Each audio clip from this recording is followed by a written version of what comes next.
वंदे मातरम, वंदे मातरम, वंदे मातरम, वंदे मातरम, वंदे मातरम, वंदे मातरम। जय हिंद, जय हिंद, जय हिंद, जय हिंद, जय हिंद। जय हिंद। नेताजी सुभाष चंद्र बसु अमर रहे, अमर रहे, अमर रहे। नेताजी सुभाष चंद्र बसु अमर रहे, अमर रहे, अमर रहे। नेताजी सुभाष चंद्र बसु अमर रहे। अमर रहे, अमर रहे।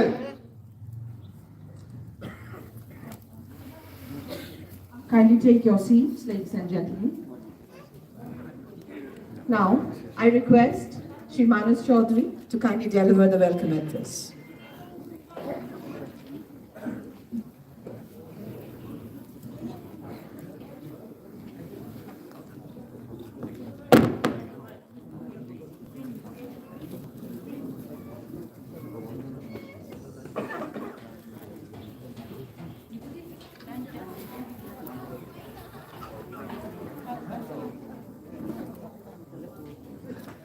Very distinguished citizens of India, the admirers and disciples of Netaji Subhash Chandra Bose, and all the patriots present here today. Pardon my bad voice. Let me greet you on the occasion of 125th birth anniversary of Netaji. This is a momentous occasion for us in Rilbong, and not to speak of the nation. For the people of Rilbong, this is a historic occasion, fulfillment of a long cherished dream that we should have a statue of Netaji in our locality. Today, as we celebrate his 125th birth anniversary, we pay our humble tributes and our respect to the man who gave it all for the country. We, the organizers of this program, would like to extend a very hearty welcome to all of you friends In particular, we would like to welcome two of our distinguished speakers of this program, Sri Abhijit Chaudhary, a retired college teacher, a student of history. No teacher becomes a teacher, he remains student all his life. We welcome Dr. Vinayak Datta. They will be properly introduced later. We welcome Srimati Uma Purukashta, the senior citizen who has got a never say die spirit. At this ripe age also, she is able to pen down a book on Netaji and Shillong, which will be released today. I welcome Commandant of 67 Battalion CRPF, Sri Alok Bhattacharjee, and all the men of the battalion who are present here today. We welcome the Regional Director of ICCR, Mr. Munish Singh. We welcome all the office bearers of Greater Shillong Netaji Birth Centenary Celebration Committee. We welcome all the artists, and we welcome one and all who are present here today. I want to say that today we feel extremely happy that this day has happened.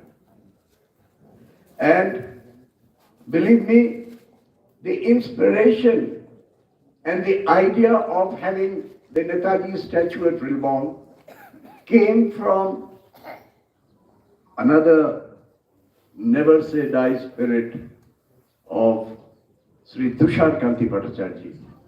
It is his idea who told us, why don't you have a statue here? And I'm so happy that at 91 he could muster courage, physical strength to be present here today. Sir, we welcome you, and your presence certainly has lifted the stature of the program.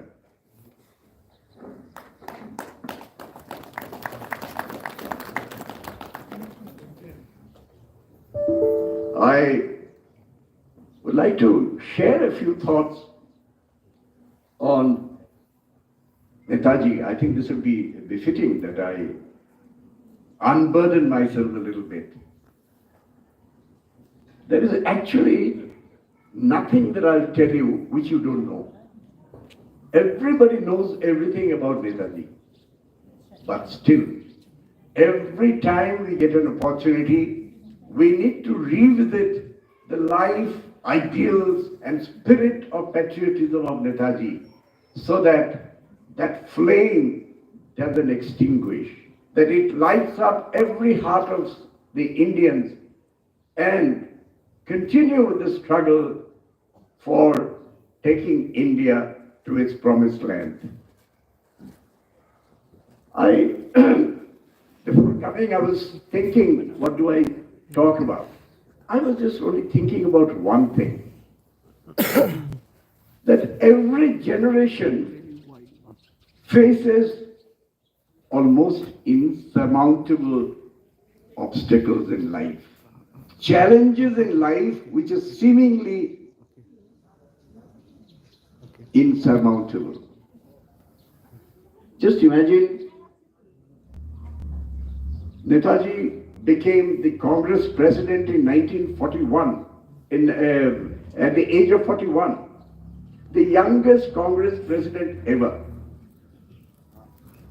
And after that, we know the quirk of fate that he had to leave the post, leave the organization, form his own body, And then he was confined to his own house on house arrest. If you remember that time, Netaji could have said, no, I failed in life. I couldn't achieve what I wanted to. My dream has come to a knot. I am not allowed to function. But what did Netaji do? We all know how he hoodwinked the British and took that perilous journey all the way to Germany. And I wonder what kind of a persona he must have been that to go and meet Hitler and convince him that he is capable of inflicting the deathly blow to the British regime through his armed struggle. It must be only his ability to convince a man like Hitler. He forged an alliance. The British enemies of enemy are my friends. That was the theory. It was not that Netaji became a fascist by joining hands with Hitler. I also realized that when he took that perilous journey from Germany to Singapore, that U2, it must have been a massive challenge for him. But more challenge was awaiting him, that in less than 2 years' time, he could do so much from the INA, the Indian National Army, that was in 1943, and the INA government, the government, not a sham government. We remember in 1971, when Bangladesh was struggling for liberation from West Pakistan, a government was formed in exile. But that was a sham government. Netaji's government, Azad Hind government, was not a sham government. It had all the edifice of a real government. He was the prime minister, yes, self-styled, but supported by the Indians of the Eastern Asia, who was settled in East Asia. They were all with him. It is not that he had formed something on his own. Netaji's government, the INA government, had its own currency. We know it. It had its own stamp. It had everything that a government can have. And he forged unity among 4,500 men from different parts of India. Can you imagine? A man politically valued in the mainland goes abroad, forms a government, forms an army to fight the British. This was only possible for a man who had a never say die spirit. I wonder also that today when we look back, the INA government was recognized by some of the Far Eastern nations. Japan had given recognition to INA government.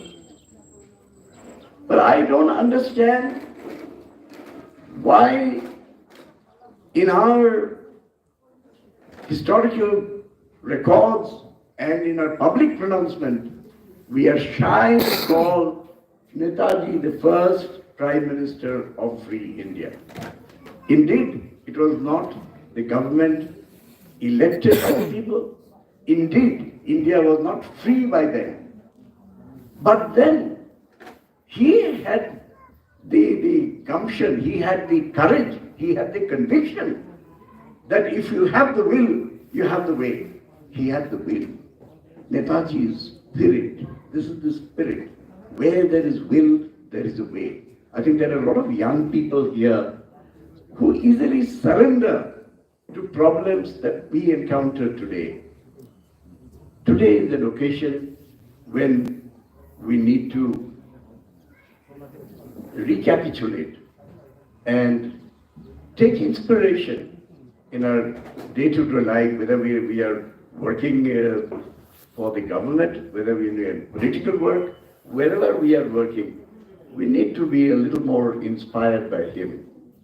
Netaji, when we talk of Netaji, there's one thing I want to share with you today.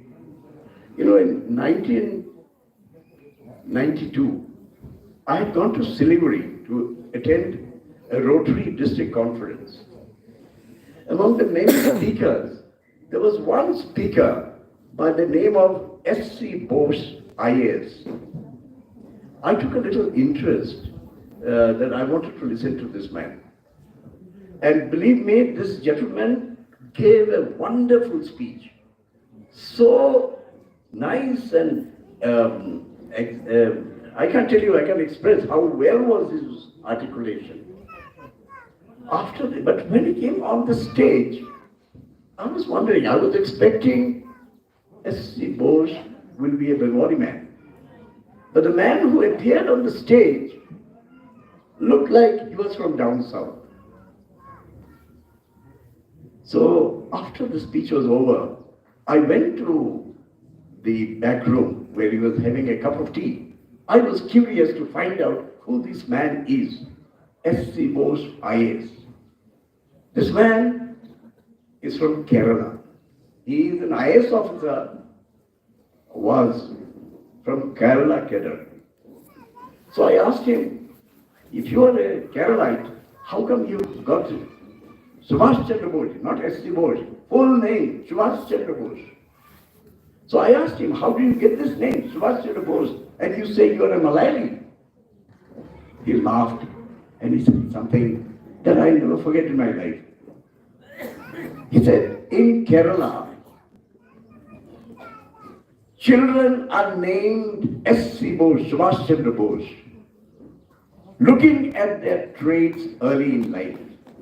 Smart, energetic, active, intelligent. Such children are named Subhash Chandra Bose. Can you imagine? The people have love for Subhash Chandra Bose so much that they name their children as Subhash Chandra Bose, forgetting their own family name, their own native name and all that.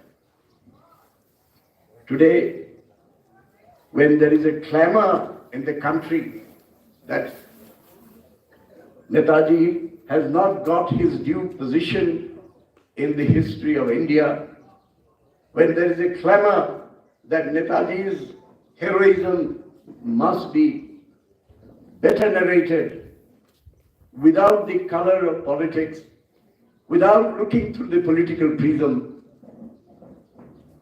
I think it is appropriate that we evaluate that Netaji's contribution and the fact that even if the history books don't write so much, the fact that people loved for Netaji. I don't know how many freedom fighters program of 125th birthday will attract so many people here on a rain-threatened day, cold day. So many of you have come. It only shows that Netaji lives in our hearts. And that gives us a lot of hope that if you have the respect, if you are really keen on seeing Netaji get his due position in history, there is nothing is impossible. I hope that our speakers, today two of our speakers, one will speak on the Gandhi Netaji saga, the other will talk about Netaji's contribution to India's freedom. So these are two very distinguished speakers. I'm sure they will hold a lot of interest among you. And also, we, as I mentioned, our respected Srimati Uma Purkast is here. Our book will be released. So please wait. And at 12, we shall be unveiling. Our Chief Minister could not come, as you all know. He has been unwell. We wish him early recovery, we wish him good health, and we will miss him. But nevertheless, he has sent a video, short videos recorded speech, which we should play at an appropriate time. So let me once again welcome all of you, ladies and gentlemen, fellow countrymen, for sparing your time, showing your love for Netaji, showing your respect for Netaji, that if we want, we can do anything. And the fact that today we have got this statue in Rilbong, I am quite certain that Netaji and Shillong will be synonymous. It is impossible to obliterate that part of the history. So once again, welcome all of you. Thank you.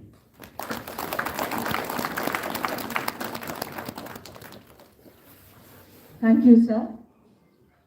We will now move on to the felicitation ceremony. And I will once again request the President of Rilbong Sports and Cultural Club, Padma Shri Manas Chaudhary, to felicitate our esteemed guests present on the dais. He'll be assisted by Shri Vibhuti Chakraborty, the Secretary of Rilbong Sports and Cultural Club.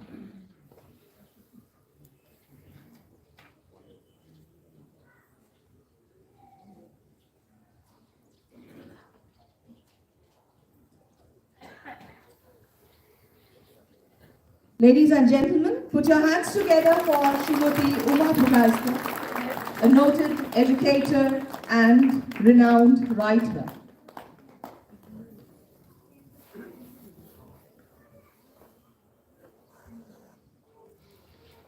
Ladies and gentlemen, Shri Obhijit Chaudhary, retired lecturer of St. Edmund's College and an eminent Netaji scholar.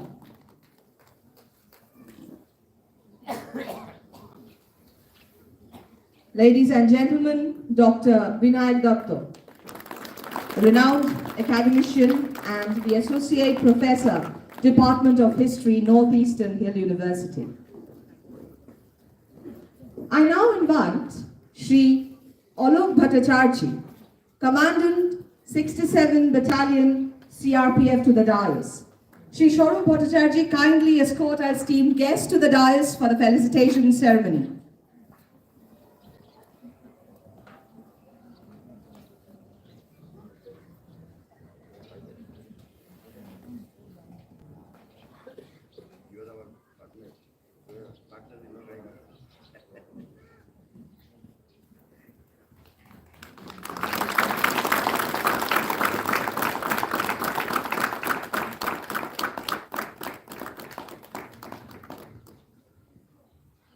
Thank you, Shri Manas Chaudhary. Thank you, Shri Vibhuti Chakraborty. It is, ladies and gentlemen, it is a very pleasant function. And we have with us today a lot of Netaji disciples, Netaji followers, erudite scholars, academicians, and a very prolific writer, Srimati Uma Prakash, who has recently authored a book on Netaji entitled Netaji Subhash Chandra Bose and Shillong. May I now request Srimati Uma Prakash to kindly address the audience.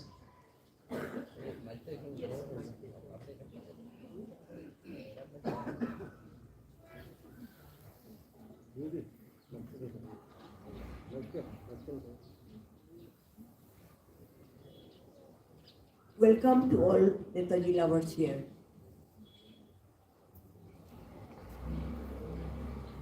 It's a great day today. The 126th birthday of Netaji Subhash Chandra Bose, a patriot of the patriots, a great leader, a most patriotic son of Mother India.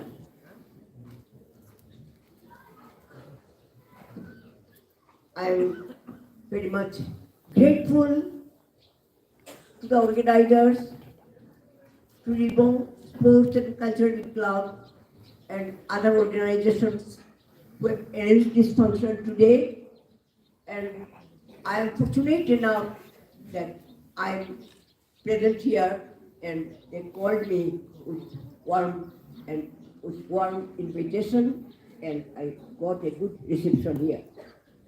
I thank everybody, the organizers who had arranged everything today, and a book on on Netaji Subhash Chandra Bose, 2 visits to Shillong, here in Shillong. I have just penned in my book Netaji Subhash Chandra Bose and Shillong. I am a very nominal writer. I don't claim to be a good author or researcher even, but with my small knowledge, which I gathered from the senior citizens of Shillong who are no more today, I am very much grateful to them that I had the chance to meet them and gather some vivid description of Netaji Subhash Chandra Bose. Even I could meet Ananga Mohan Gam, you will find here. He was the college mate of Netaji Subhash Chandra Bose, 3 years senior to him. He was from Mulibazar, Sylhet, and I was the same town, and I was fortunate enough to meet him in 1965-66. He was also expelled from Presidency College in Netaji Subhash Chandra Bose. I have read in my book with humble capacity. You, the Netaji lovers present here, I am telling you, my book is dedicated to all Netaji lovers. My book is dedicated to all Netaji lovers. And I will be grateful to you if you have a glance on my book and know about what contribution Netaji did for the whole Northeast, that is Arts to Assam. Today, the map of India would be different if Netaji would not come to Shillong as the Congress president in 1938 to move for the Congress coalition ministry. We would be a part of Pakistan if Netaji's farsightedness could not be there. Bose said that what Bengal thinks today, India thinks tomorrow. And I say what we are thinking today, Netaji thought 80 years back. What a big visionary he was. What he thought that day, we are with the people and the national leaders today, they are thinking today his philosophy, his farsightedness. Anyway, I will not take time, and I just thank you all that you are with full patience, you are hearing me, and it will be great help to me and a great tribute to Netaji if you have a glance upon my book, which will be available in the local library book stalls. Thank you so much. I am expressing my heartfelt gratitude and my thanks to the organizer, to the president, secretary of the Bose and Cultural Club, who helped me a lot to publish the book and to be here, to be present here, to have a chance to talk to you. Jai Hind!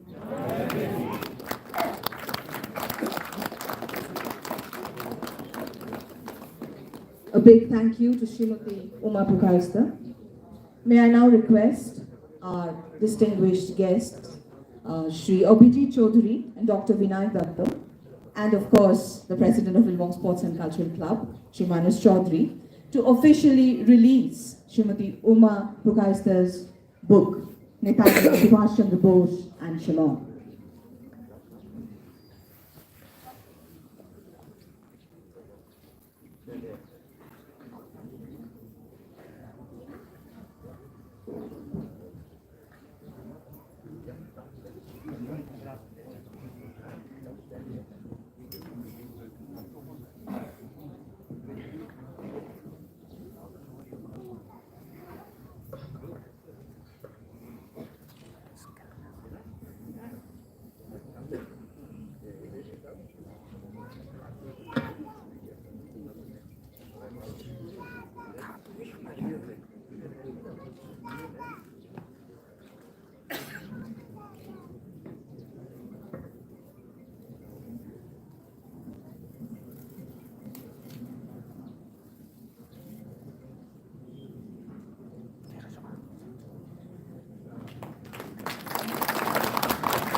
Ladies and gentlemen, a round of applause for Srimati Uma Purkayastha.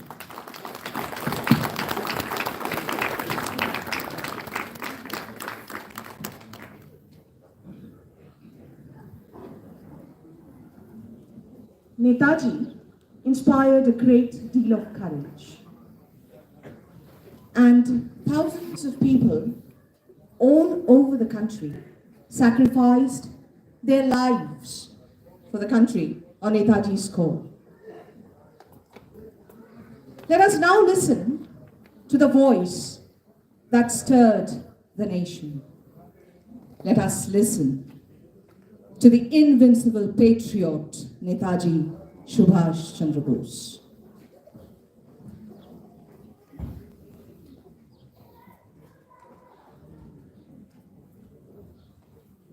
East Asia. My countrymen in East Asia, while I am in Tokyo, I desire to address a few words to you, and I have no doubt that you will give them due consideration.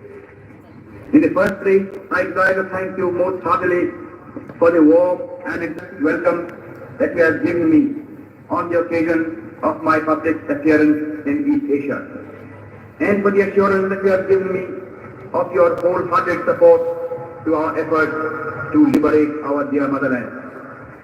I feel overwhelmed at this manifestation of your burning patriotism and spiritual sacrifice.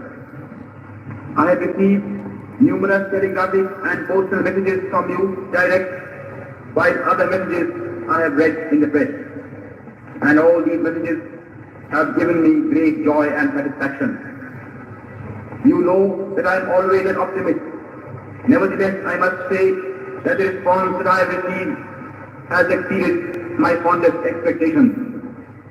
I can only say in reply that I feel proud of you. Since the outbreak of the war in Europe and in East Asia, I have been saying repeatedly that we, the Indian people, could not have wished or even dreamt of a better combination of circumstances for helping us to achieve our liberty.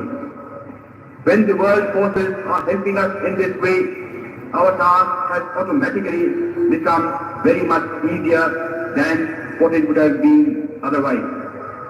This fact should further strengthen our self-confidence and optimism and hearten us considerably in the fight that lies ahead of us. I am overjoyed to see that you have already realized that the responsibility of winning freedom does not rest merely on the shoulders of our countrymen at home. It is but natural that they should bear the brunt of the burden, and they have been doing so already. But at the same time, every Indian, no matter where he may be living at the present time, has a duty towards his country, and he must contribute his due share towards the final victory. I am convinced that India cannot hope to be free until all Indians living abroad perform their duty in this momentous world crisis. Owing to the fact that the tripartite powers have been giving their fullest support to Indian independence, it is comparatively easy for Indians living in Axis countries or in countries controlled by the Axis powers to play their part in the national struggle. Consequently, among those Indians who are now abroad, I expect that Indians living in Axis countries or in countries controlled by the Axis powers will render the maximum service to their motherland. Here in East Asia, you have seen for yourself how deep is the interest in and sympathy for Indian independence. The readiness of the Imperial Japanese government and nation to render us any assistance in our national struggle that we may need has naturally lightened our task to a considerable degree. Consequently, there can be no possible excuse why any Indian in East Asia should not pull his whole weight in the present struggle.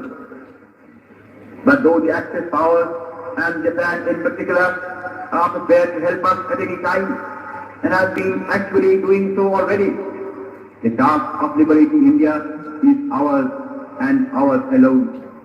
That responsibility we shall not cast on anybody else, because that would be against our national honor.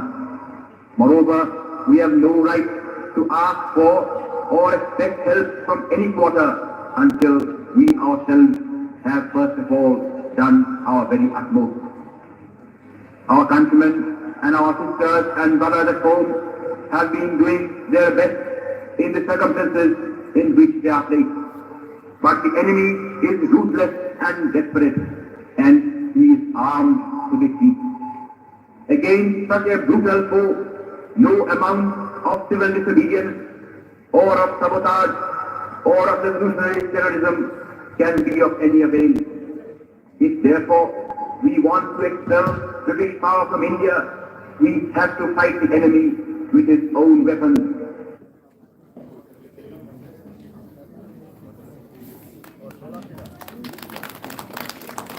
That, ladies and gentlemen, was the voice that stirred the nation, the inimitable Netaji. Ladies and gentlemen, our Honorable Chief Minister, Shri Conrad K. Sangma, has taken ill, and he could not grace the occasion with his presence. He has graciously sent a recorded message, which will now be played for your benefit. Message from our Honorable Chief Minister, Shri Conrad K. Sangma. Namaskar. On the 125th birth anniversary of Netaji Subhash Chandra Bose, I joined the people of the country in paying tribute to this great freedom fighter. As we honor his great sacrifice with pride and gratitude, it is also a time for us to imbibe and propagate the values of patriotism, courage, and selflessness, which are exemplified by this great leader. May the spirit of this brave heart continue to inspire us to lead a life of courage and dignity. A true patriot and a dreamer, the life of Netaji is an inspiration to every Indian. The slogan, "Give me blood and I will give you freedom," lives in our hearts and reminds us of the persistence and struggle of our forefathers to earn our country's freedom. Netaji's ideals and his pursuits became an inspiration not just for India, but also for all third world countries. The Indian freedom struggle and the war of independence led by him had a profound impact on many countries. Netaji's status establishes him as a hero of freedom globally. With these few words, it gives me great honor to virtually unveil the statue of Netaji Subhash Chandra Bose. Thank you very much, and Jai Hind.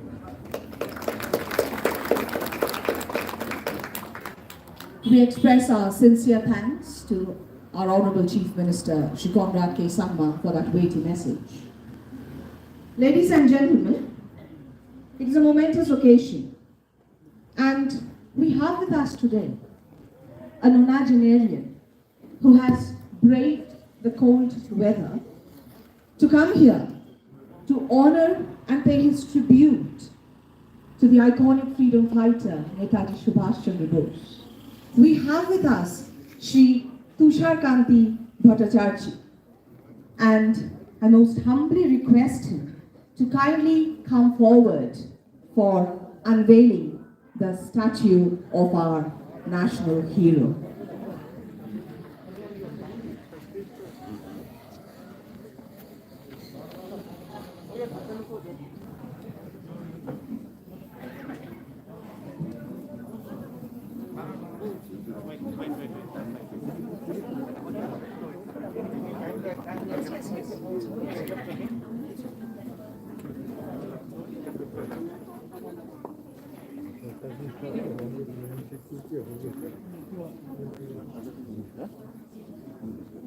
Ladies and gentlemen, kindly rise up for the unveiling of the statue.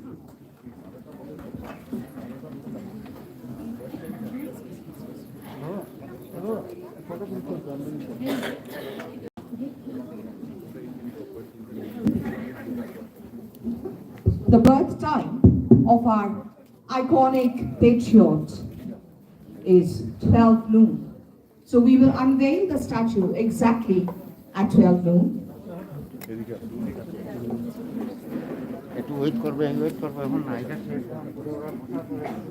In the meanwhile, I will request the volunteers to kindly hand over the balloons to the audience, to the children who are present here.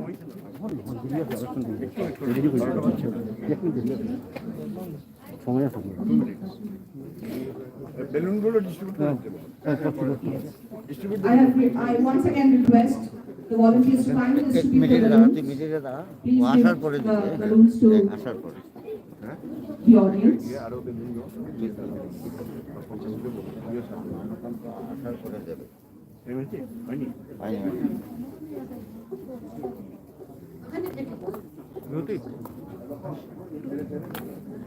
You can come down.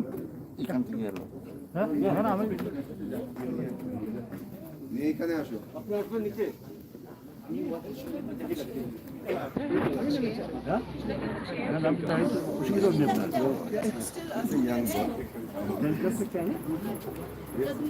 বইটা নেই এখন ওরা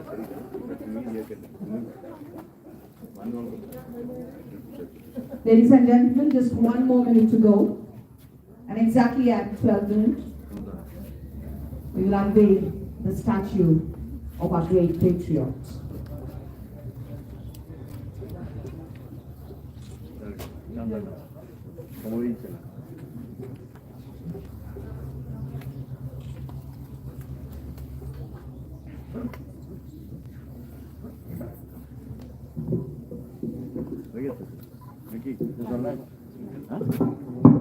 Give me time.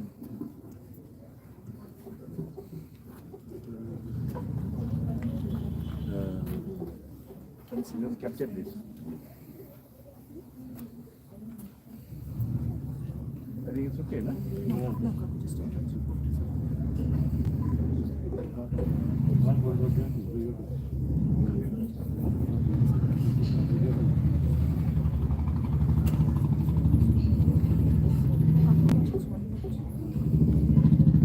Also 1 minute.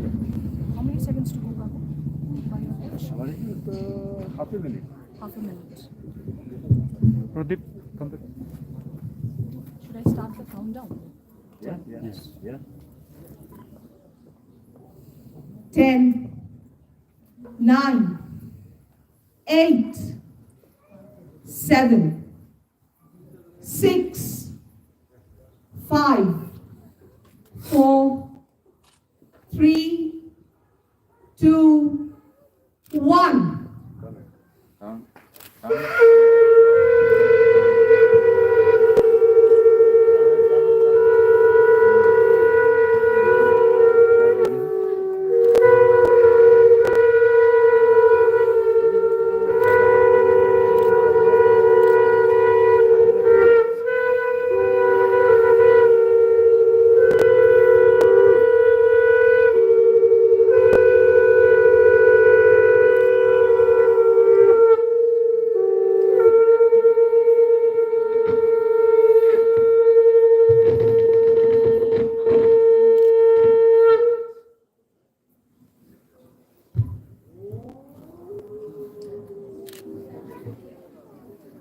I think we can all give a hand. A big round of applause, ladies and gentlemen. Kindly release the balloons in the air. Ladies and gentlemen, you're requested to release the balloons.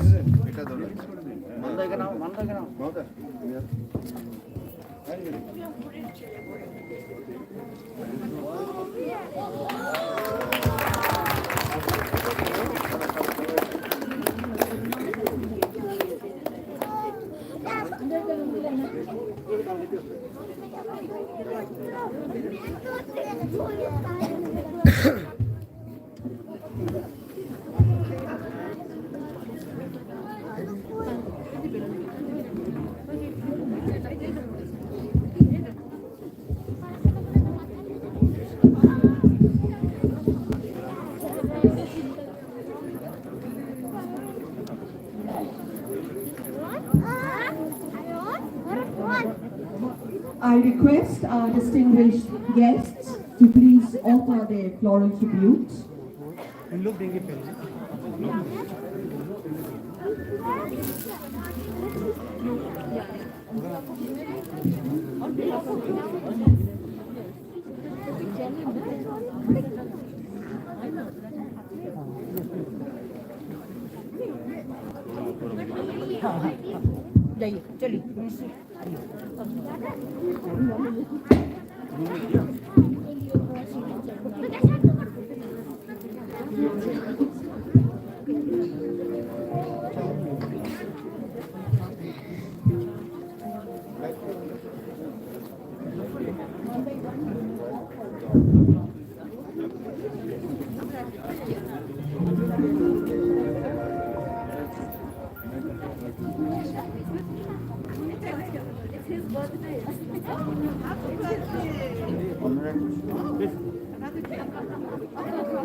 I request the members of Rotary Club Shillong to please kindly come forward to offer their floral tribute.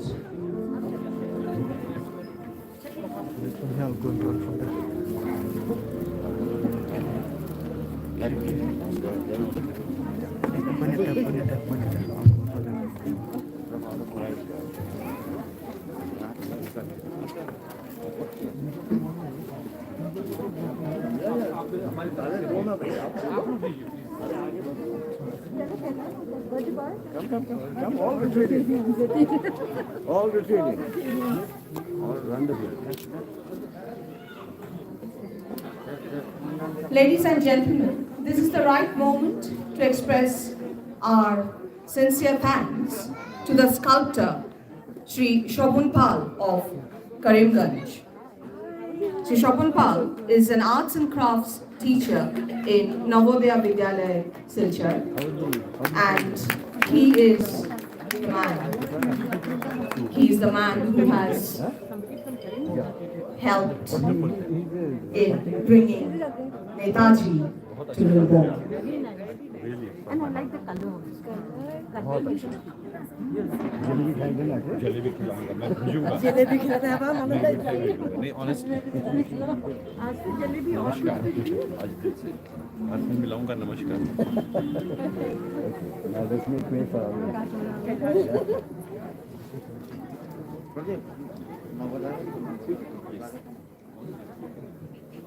একটু এলোমেলো হয়ে যায়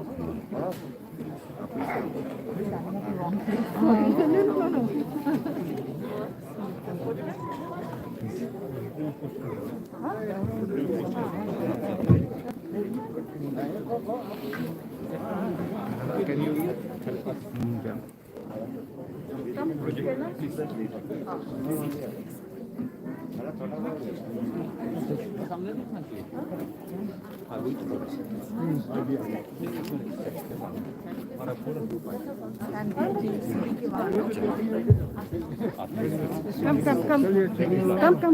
Come.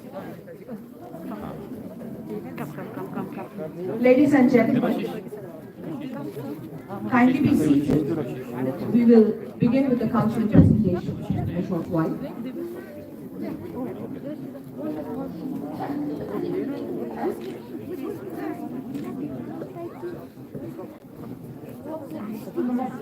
I now request the members of Rilbong Sports and Cultural Club for rendering of patriotic songs.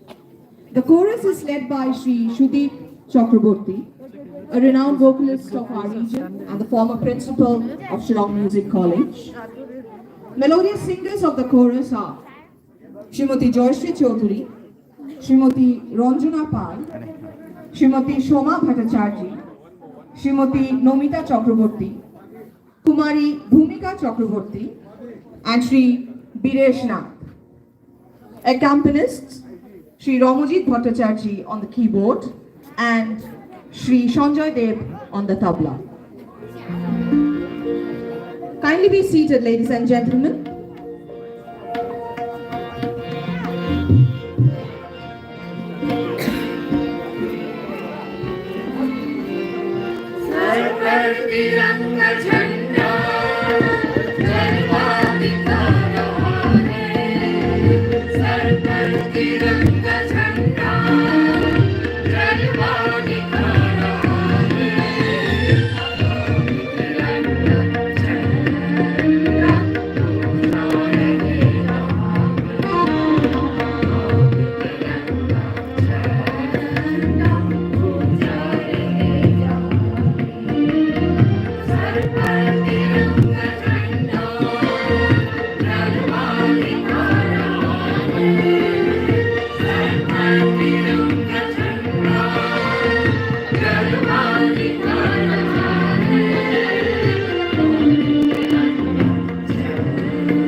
Thank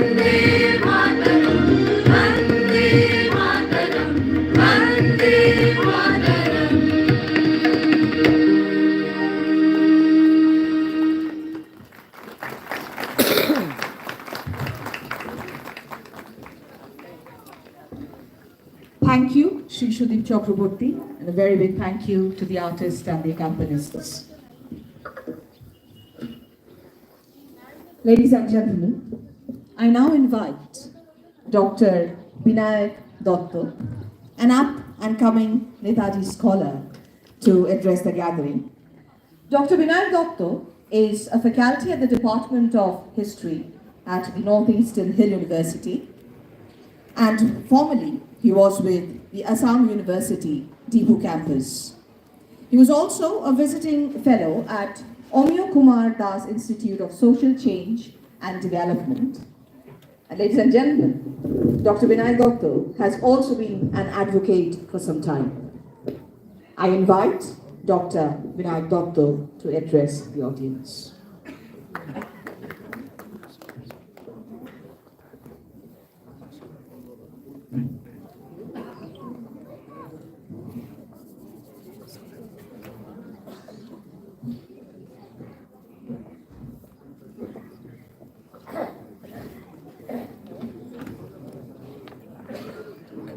Distinguished gathering, Padma Shri Manas Chaudhary, the president of the Bilbao Club, my teachers, Srimati Uma Purkaista, we are all your students, ma'am. My Shikha Guru, Professor Abhijit Chaudhary, and distinguished members of Shillong citizenry who are gathered here today. It's very, very difficult to actually stand on a day and speak about the Prince of Patriots. In fact, when I was asked to speak on Netaji Subhash Chandra Bose, I was probably in a dilemma because there's so much to say and there's very little new that you can probably end up saying. So therefore the question that came to my mind is, what do I essentially share with you which probably would be contextual in today's gathering? I start off with an apology. I start off with an apology because as a student of history, we have probably not been fair to the prince among patriots. We have invariably, over the years, glorified some freedom fighters at the cost of certain others. I think today when we celebrate Netaji, we celebrate the INA, and we celebrate Indian independence and the INA, we probably start the process of that correction that we want to do as students of history. And it is in that context, I felt it was relevant to talk about why in Shillong, why in Northeast India, we must talk about Netaji. I am grateful to my teacher and my guardian, Uma Mashi, for having drawn our attention to 1938. When Netaji came to Shillong in 1938, he came here not only to save a government, not only to put in place a government that he felt was desirable for the people of this region. He actually came to save the soul of India. And that is why, when we start talking about Netaji's visit to Assam in 1938, we remember him with gratitude and reverence. We remember him because he realized that India was in the danger of losing her soul. And that is why we needed to have a new government in place in Assam. It is in that context that we probably remember Netaji as the savior of Northeast India. And rightly so, Mashi, as you have rightly pointed out, had it not been for Netaji, this region would probably not be part of India.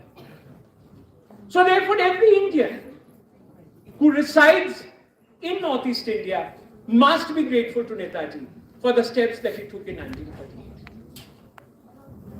Having said that, I think it's important for us to probably remember that the INA as an organization was an organization that actually brought people together. The biggest challenge that we have been facing for the last 75 years is the challenge of the unity of the country. But the INA did not have that challenge. The INA had people cutting across communities, cutting across religions, cutting across castes. And there was no distinction. And that is the essence of the INA. That is the essence of Indian civilizational values. And Netaji believed that if the country had to be constructed, it had to be constructed on Indian civilizational values that cut across communities, that cut across the lines that divide us. And that is why we need to understand the necessity to celebrate Netaji and the INA.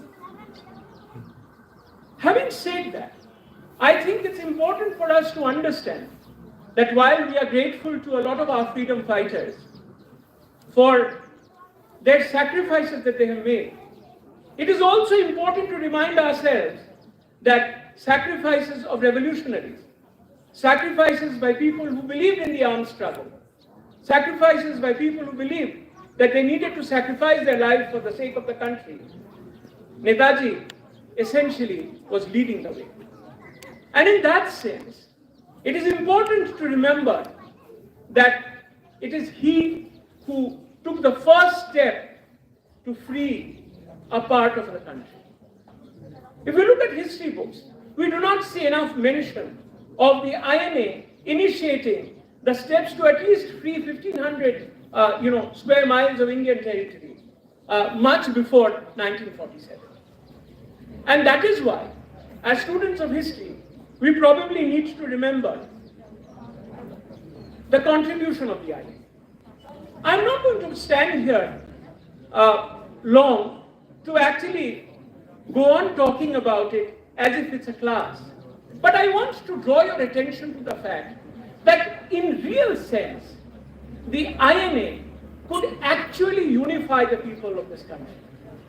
We often talk about Northeast India as a periphery. For the INA, the Northeast was as much a core as any other part of the country. I think it is relevant in the passing to talk about some people, some individuals, some names, who probably some of us are familiar. The name of Nor Bahadur Gurung, for example. The name of S. Lorot Singh Nongtrao. The name of Sub-Officer P. Nongwal. The name of Havildar Stobberwell, thank you. The name of Jalaluddin Ahmed and S.C. Mohanta from Hajo. In fact, I must acknowledge that had it not been for pioneering researchers like Umamashi and my teacher, Shiobiji Chaudhary, we probably would not be able to recover the contribution of these freedom fighters who participated in the INA. Not because that they belonged to the INA at that particular point of time. They were people who left the British Army. They were people who believed in the creed of India and hence joined a movement called the INA. Today, when we start talking about the INA, we must remember that people cutting across communities, people cutting across religion, people cutting across region, the Nagas welcomed and joined the INA. Fizo, for example, is one person who's synonymous with a lot of other things, but he's also synonymous with joining the INA. You have a lot of people, H. Irabad Singh, from Manipur, who's synonymous with a lot of things, but is also synonymous with the INA. We also have people who, from various interior areas of this northeast region, who became part of the INA. It is important to remember, probably as historians, that while we talk about a lot of other movements that have contributed to the freedom of India, it is also important to remember, as Auchinleck, the then Commander-in-Chief of the Army in India, reminded us that had it not been for the fear of the INA, had it not been for the fear of the creed of Netaji Subhash Chandra Bose, the British probably would not be compelled to leave India. I think it is important for us as students of history to remember that Netaji was not only an inspiration, but he was also a fear that was put in the minds of the British, which compelled them to leave India, and therefore India became independent. I think today, as we celebrate Netaji, we also remember not only his life, but the fear that he put in the minds of the British, which gave us our independence. Thank you so much.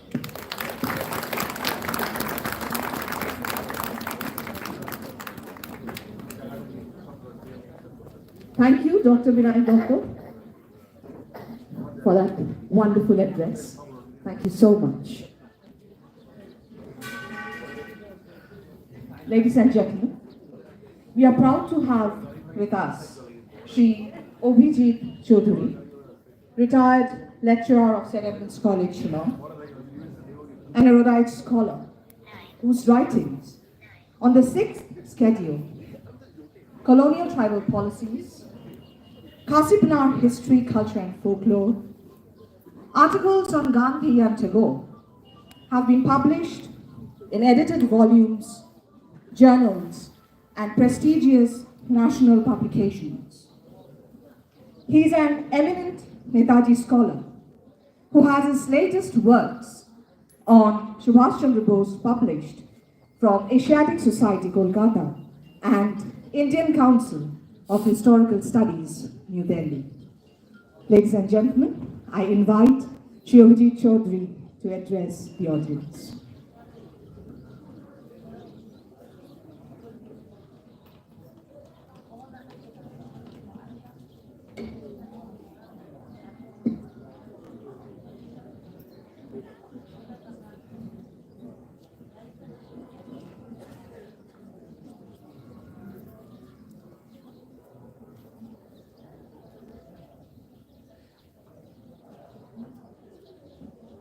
Ladies and gentlemen,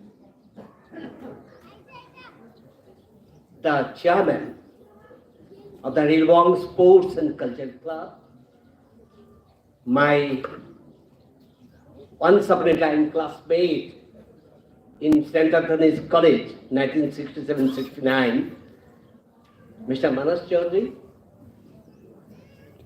my inspirer in a way relation to our family, Umapur Kaista, and here among you all is sitting Tushar Bhattacharya. I salute you all.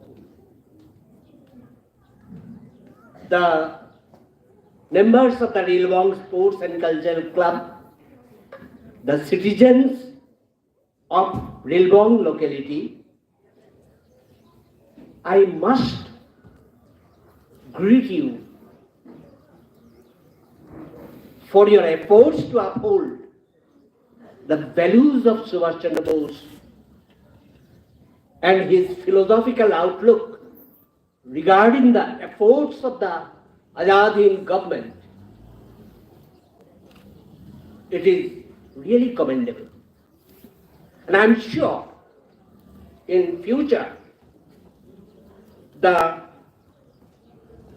coming generations of the posterity will remember the efforts of the Shillong locality in upholding Subhash Chandra Bose's values.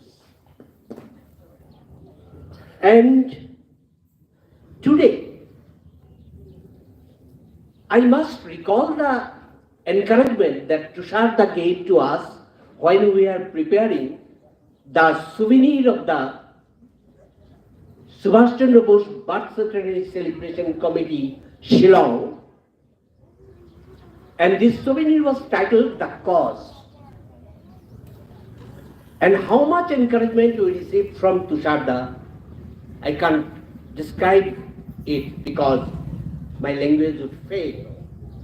Thank you, Tusharda.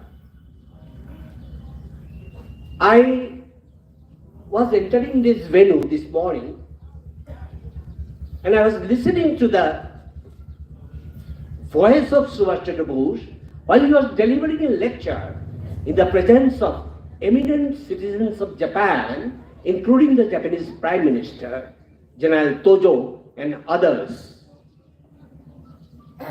It is such an inspiring voice. In our youth,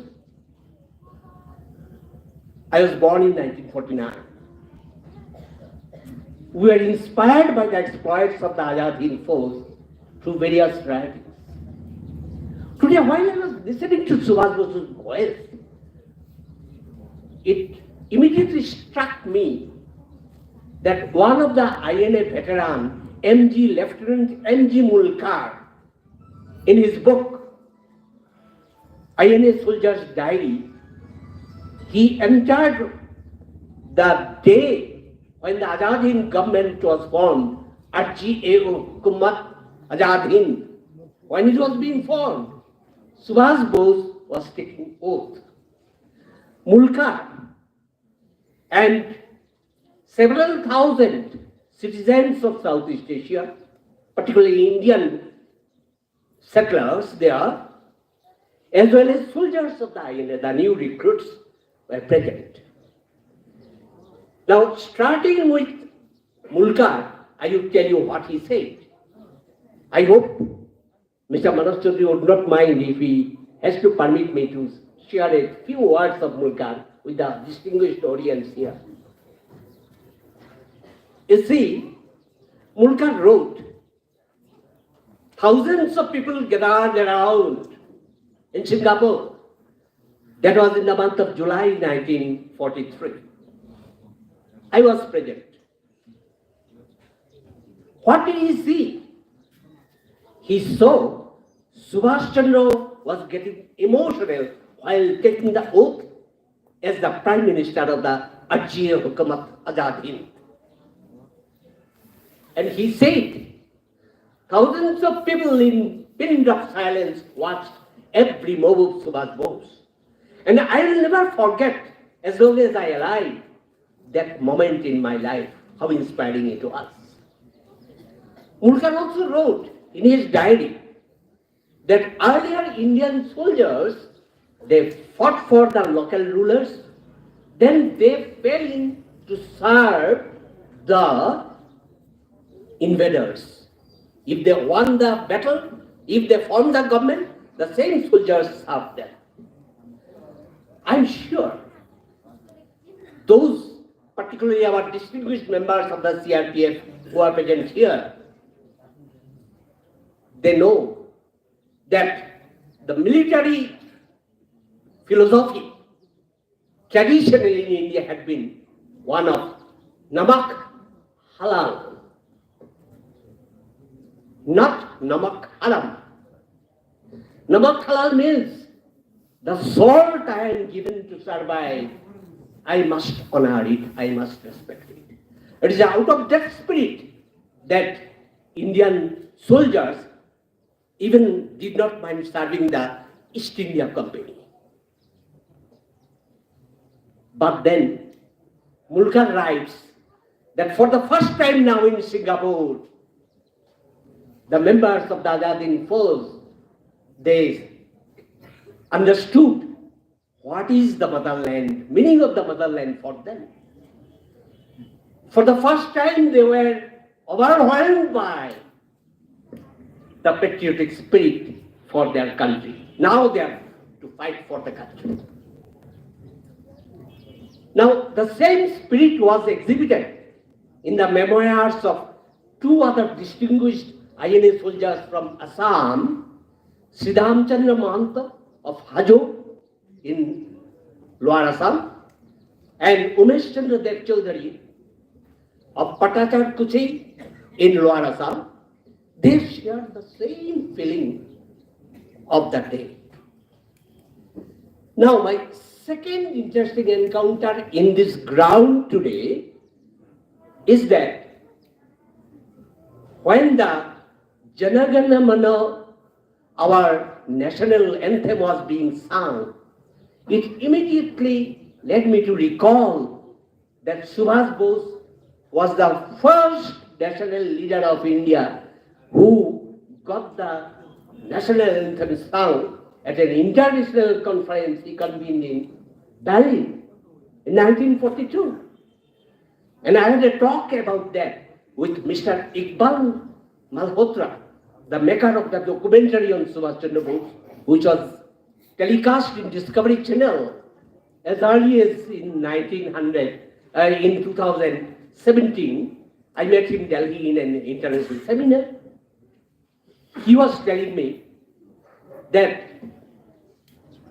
as per his knowledge, nobody else from India ever dared to get the national anthem sung in a foreign soil. That is the credit of Subhash Chandra Bose, that he could,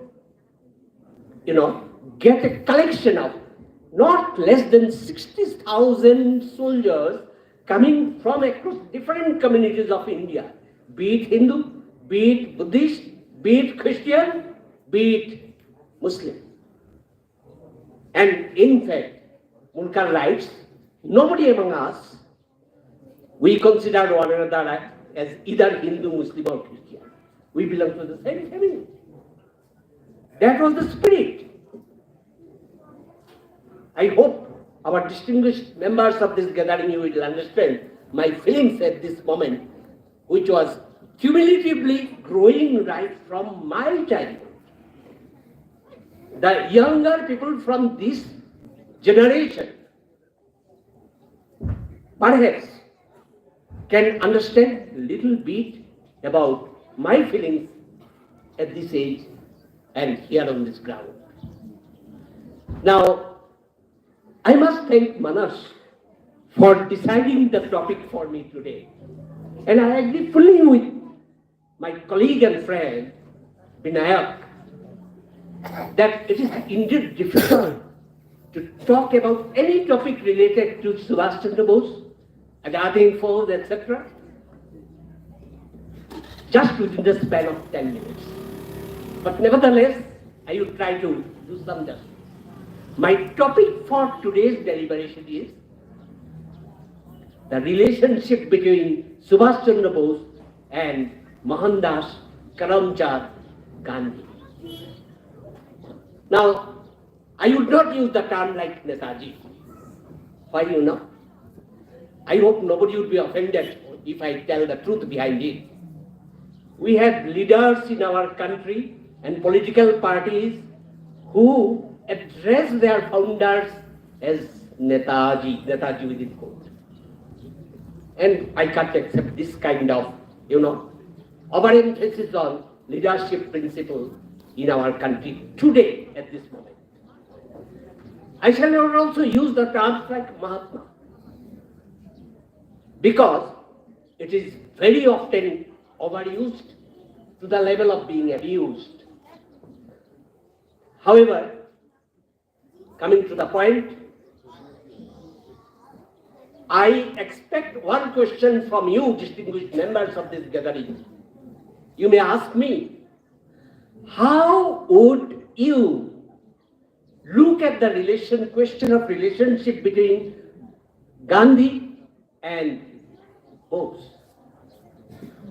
My reply would be one sentence reply. Well, it is a baggage of positive aspects as well as negative aspects. We can't ignore either of them. But negative aspect of Gandhi had been unfortunately being overemphasized in the social media today, particularly Facebook. most of the people who post in the Facebook, they try to overemphasize the question of disagreement and mutual mistrust and antagonism between Gandhi and Subhash Bose. I would request the members of this distinguished gathering that when you come across such posts in the Facebook, you insist on getting the sources of information. Because I have examined that many such posts are based on mere figment of imaginations. They are not based on facts. Well, I would not say much about the negative aspects of the relationship between Gandhi and Subhash Bose, because most of you are well aware of what happened between them. I will only touch a few points. You know, when Subhash Bose returned from Cambridge in 1921, I think it was the month of June or July. On the same evening, he met Gandhi in Bombay. Erstwhile Bombay, now it is called Mumbai. You know what was the reaction of Subhash Bose? He said, I was not at all impressed, because Mahatmaji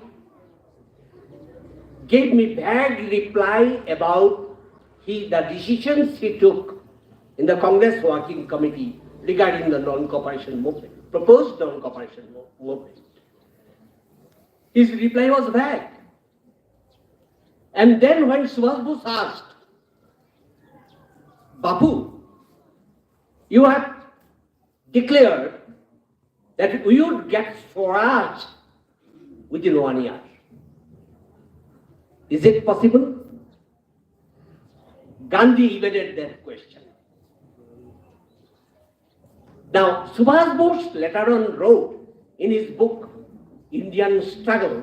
I hope many of you have read this important volume written by Subhash Bose while he was in Europe.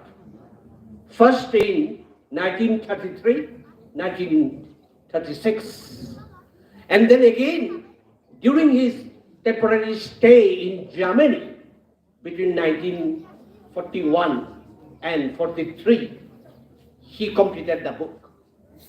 There he said that Mahatma Gandhi's declaration that we would get Swaraj within 1 year is childish.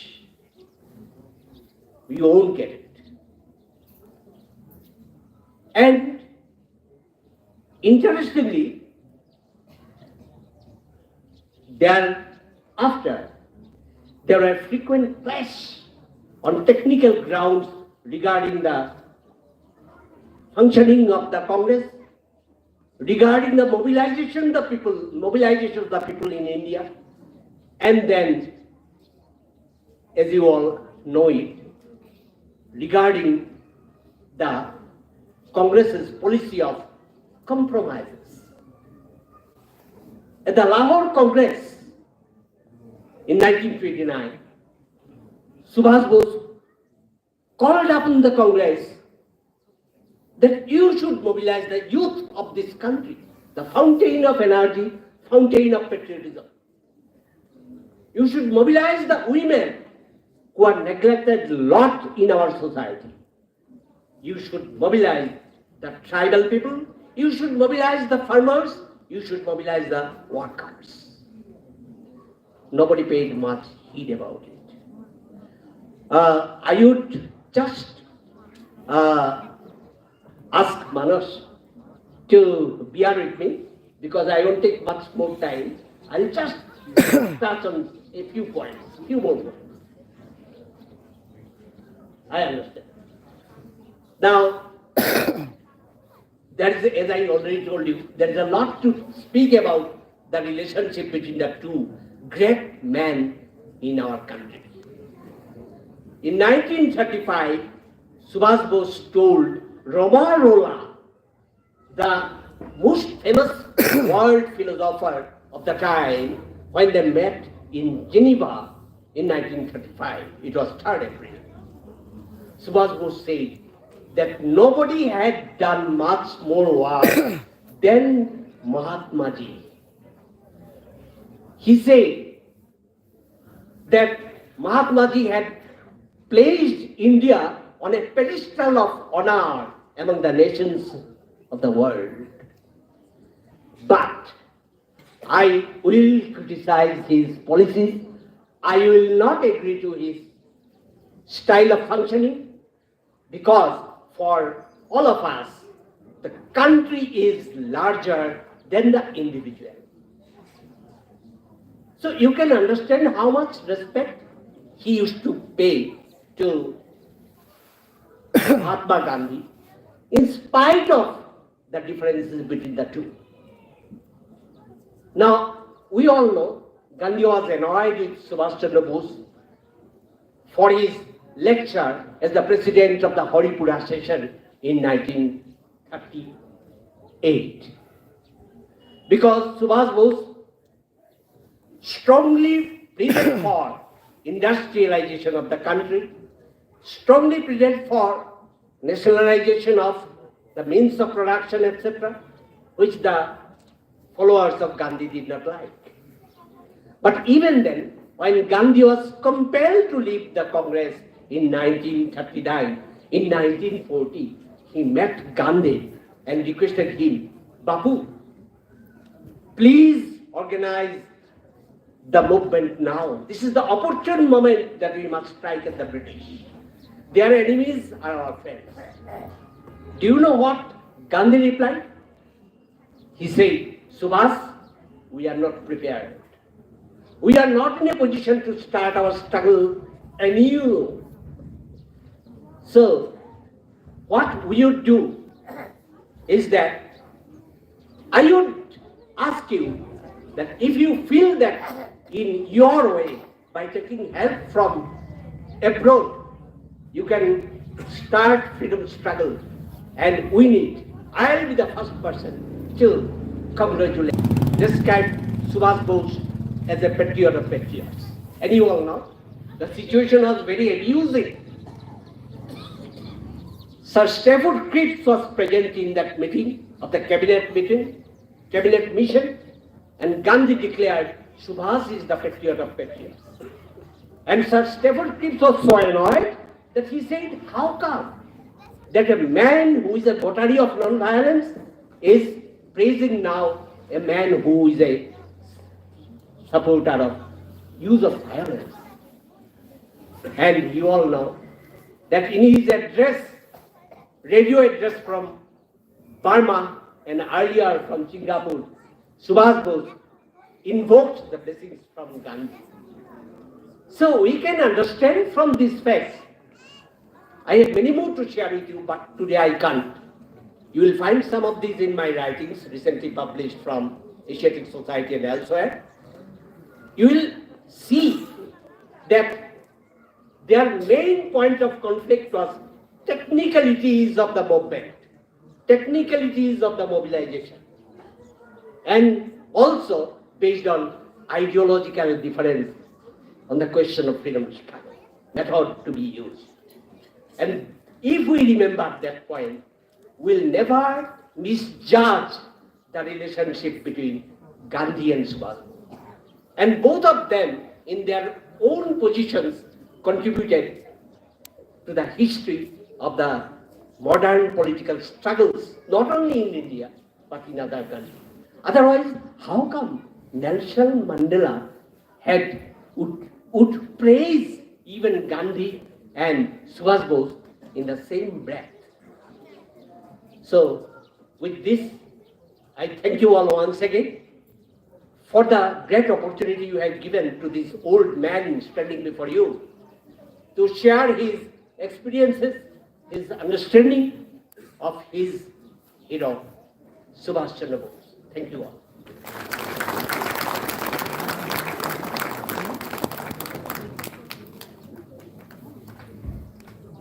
Thank you, sir. I I would like to reiterate what Dr. Vinay Datta has said a little while ago.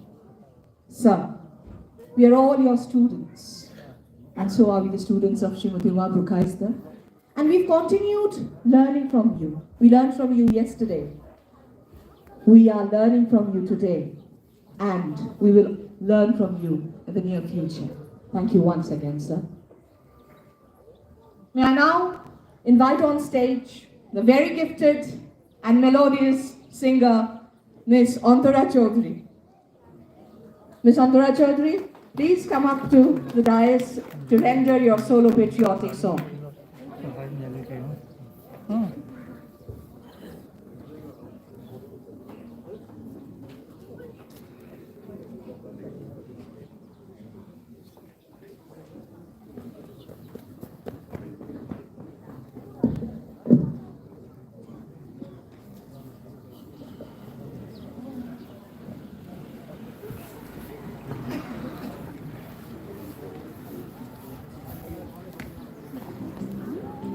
Check. Check. Check.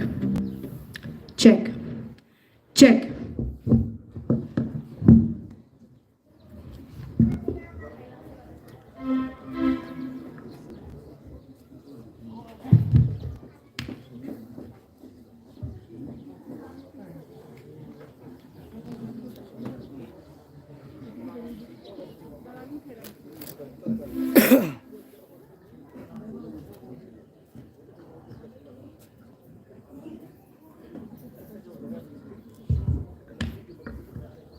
Check.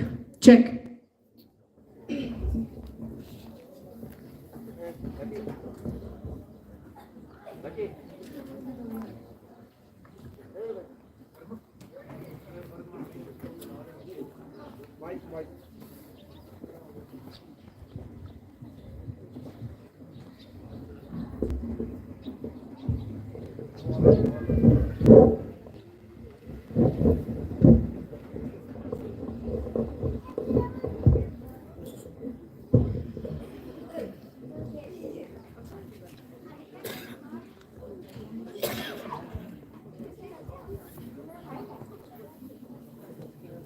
Hello everyone, and thank you very much for having me today. Just slightly suffering from a condition in my vocal, so please forgive me my mistakes.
रहे तू वतन मेरे वतन है वतन मेरे वतन है वतन मेरे वतन.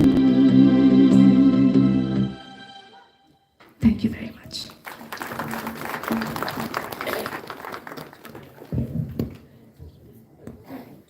Thank you, Ms. Antara Chaudhary, for that melodious rendition. Thank you, Shri Ramujit Bhattacharya. And we all pray, "Ae Watan, Mere Watan, Abad Rahe Tu."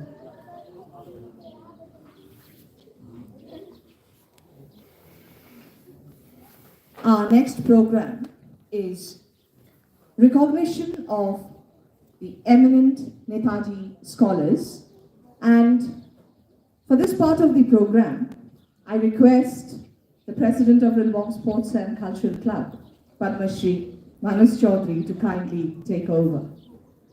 Kindly, sir.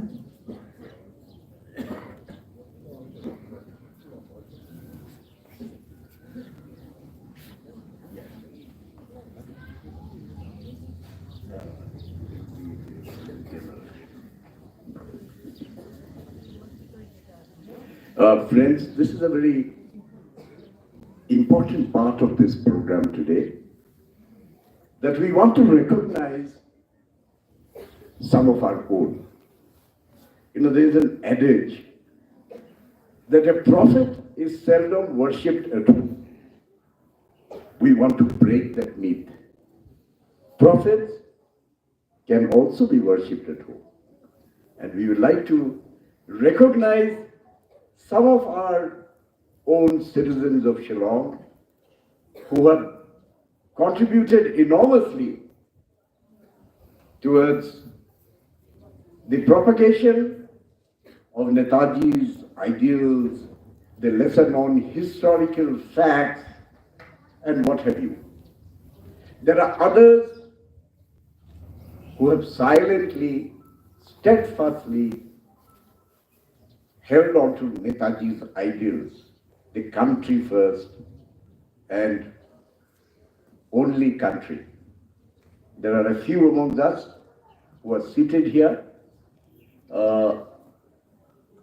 I would like to begin with the gentleman who is unfortunately not here. He is in Calcutta, he couldn't be with us. We want to recognize the contributions made by one of the distinguished scholars from the eastern region, Dr. J.V. Bhattacharya. Dr. J.V. joined the Bhattacharya, former Vice Chancellor of Assam University, and a very respected name in the field of history. We would like to recognize his contribution. It's a small action, but it means a lot to us. It may not mean much to such great people, but it means a lot to us that on the occasion of Netaji's 125th birth anniversary, we are placing on record their enormous contribution. Dr. J.V. Bhattacharya is not here. May I request one of his students who is here, may I kindly receive it in absentia and make sure that it reaches your teacher. Please put a hand in absentia. Put a hand for Dr. J.V. Bhattacharya. Put your hands together, please, again. Yeah.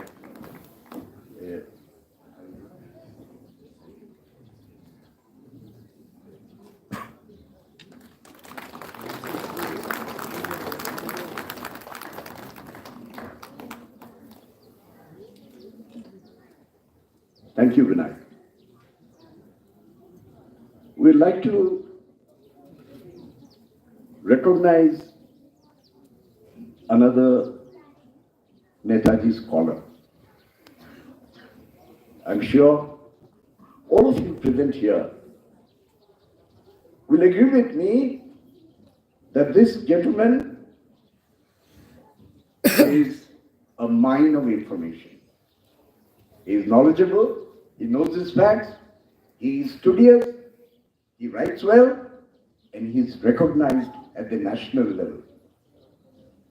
I am talking about none other than my college mate, Abhijit Chaudhary. Abhijit, we are honored to honor you. Thank you for being a Netaji disciple and doing your bit to propagate Netaji's life history.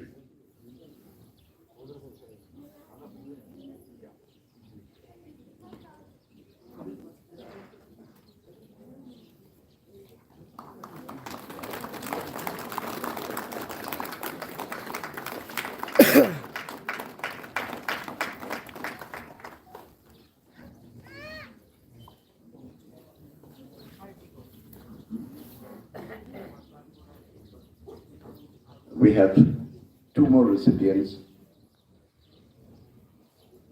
It will be our honor to recognize the painstaking effort being put by this person in propagating Netaji.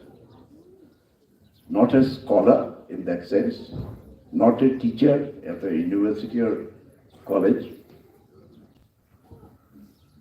but sheer grit and determination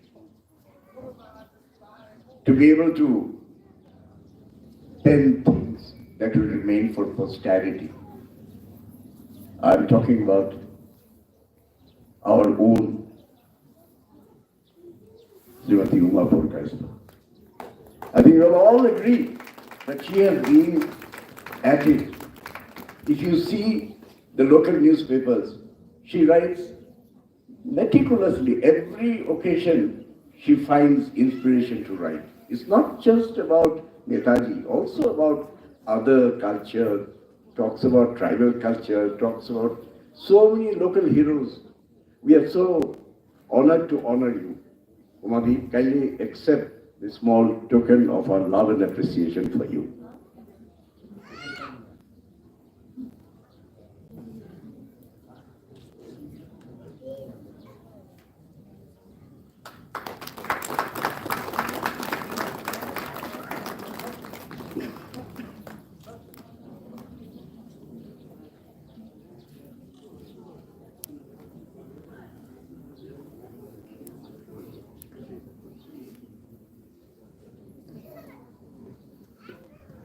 We are coming towards the end of the program.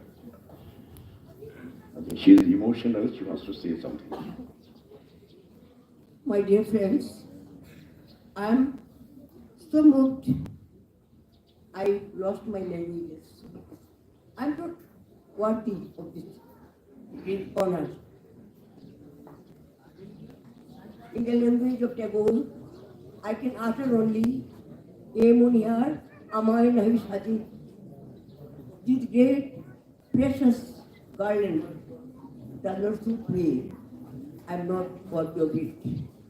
Anyway, I am grateful, ever grateful to the organizers of Shillong Coastal Cultural Club and others who selected me to be honored. But I am honored. You did not honor me. I am honored. I am honored, my dear friends. I am honored. Thank you, Mother. Thank you very much. Yes. And I think by now all of you will agree. If I use this name, you will agree. Yes, deserving name. We want to recognize. We want to tell him that his dedication, his steadfastness has not gone unsung.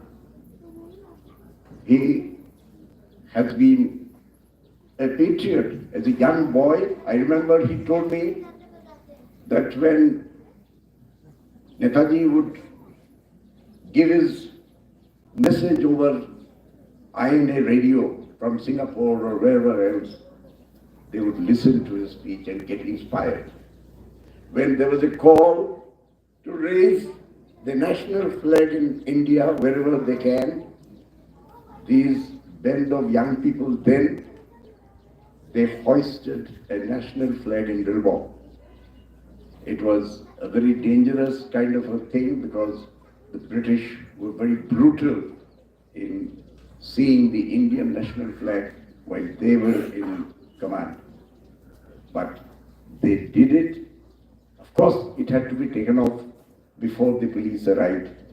But intelligence report went and they were making a lot of query. Who are the people? This gentleman is here with us today. The gentleman who has been holding one of the oldest libraries of Shillong, Netaji Pathagar, like his own baby. He is none other than our respected Tushar Kapti Bhattacharya. I want to come down. You don't have to come, Tushar, I will come there.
Thank you, sir.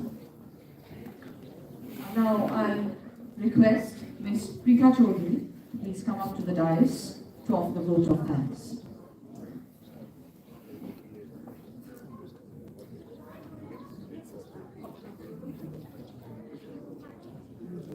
I request our distinguished guests, I request everyone in the audience to kindly remain seated, and refreshment will be served soon after the vote of thanks. Thank you.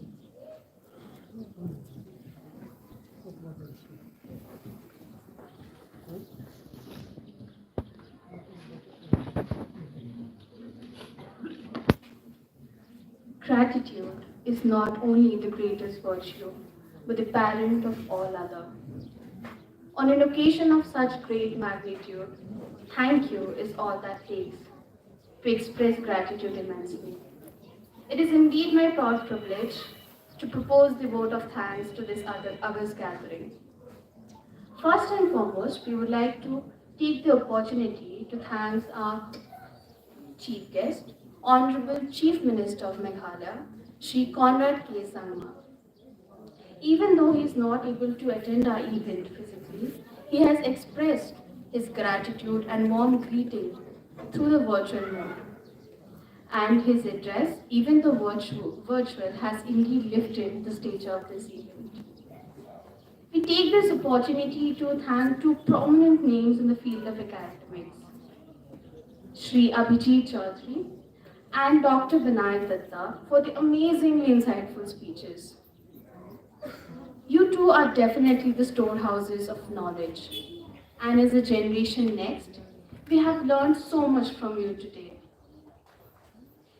We acknowledge our gratitude to a dynamic lady, Shri Uma Purkaisto. What is amazing about her is that even at this age, she has the energy and passion to write a whole book on Netaji. Isn't it so amazing? And this book, I'm sure, would be a very valuable and interesting read. A special thanks goes to a senior member of our locality reform, Shri Tushar Kanti Bhattacharya, who despite being not so well, has graced our this occasion with his presence. Thank you, sir. My words will literally fall short to express his active involvement in pertaining to the welfare of our society in general and community in particular. A special thanks to the CRPF Commandant 67 Battalion, Shri Alok Bhattacharya, and his entire team for their logistic support, which has indeed contributed to the smooth functioning of this event.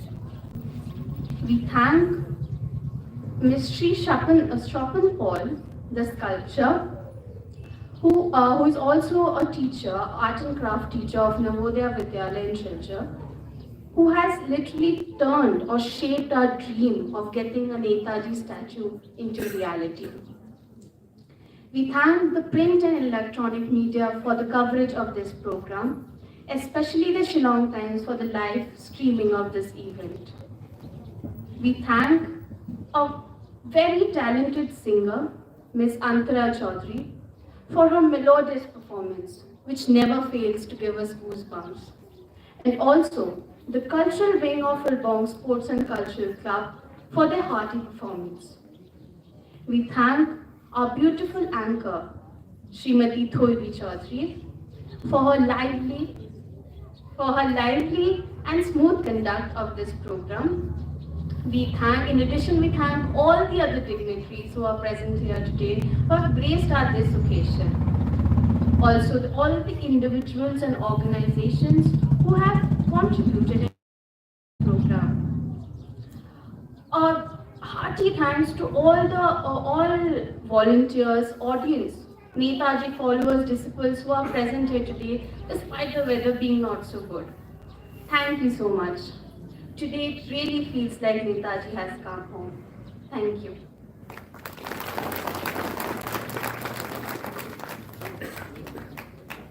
Thank you, Ms. Preetha. Ladies and gentlemen, with that, we come to the end of today's function. I once again request everyone to kindly remain seated. Refreshment will be served. And before I move down, an important announcement. I request everyone present here to kindly come to the venue, to be present at the venue at 5:30 p.m. in the evening for lighting of the lamp in front of our iconic Patriots statue. Thank you so much. Thank you once again. Jai Hind!